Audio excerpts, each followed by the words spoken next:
Alamin natin ang balita mula kay RH15, Giselle Ricafort. Coming, Giselle!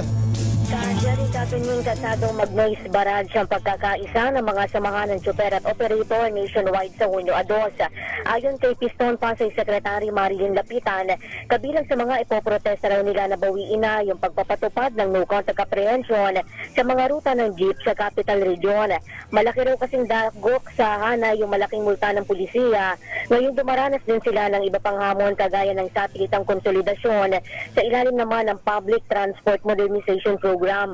Ibinahagi ni Lapitan na noong unang implementasyon ng NCAP sa Maynila, sinapchap na lang daw ng humigit kumulang 10 driver yung kanilang unit dahil sa malaking multa sa pulisiya.